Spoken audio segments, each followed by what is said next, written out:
Doho mamalo Martha Koome osidhayanga apise mag tije mag doho e kaunti ma Kisumo makoro keto apise go bedo apis mar ariyo makamano tok Nairobi. Apise tije mag doho no ne osidhi ayanga e kaunti no mondo mi orid yore mag chiwo ratiro ne jodak ma kaunti ma Kisumo kod Nyanza mangima. Kanoloso ayanga e kar sidho apise mag dogo e apisi mar Lake Victoria South Water Works Agency mayudore Nyalenda, Koome nowacho ni riwo chenro mar aputno biro konyo e chwalo tijego e yo makare kendo e wang' sa. Kamano bende Koome notelo e sidho doho ma boma ma Kisumo mabiro konyo e yalo buche mopogore mag kaunti.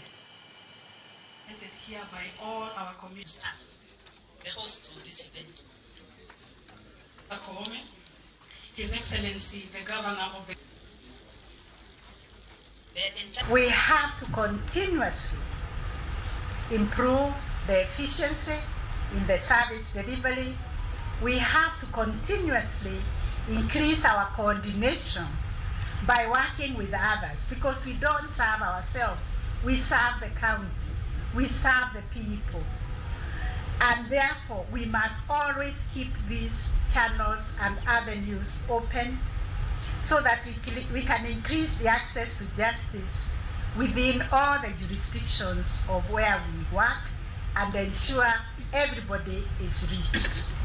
Justice is no longer the preserve of the lawyers, the judges, magistrates, and the people who are called learned. It is a common good for all of us. Let these establishments be beacons of hope, fairness, and unwavering justice for all.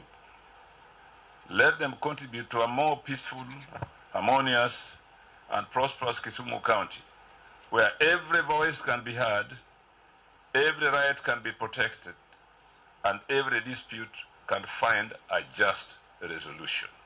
And I assure you, all the requests that have been made with regard to making this new institution successful, with regard to what we can do as a county, we shall do. Sirikal kaunti ma Kakamega ni e tielo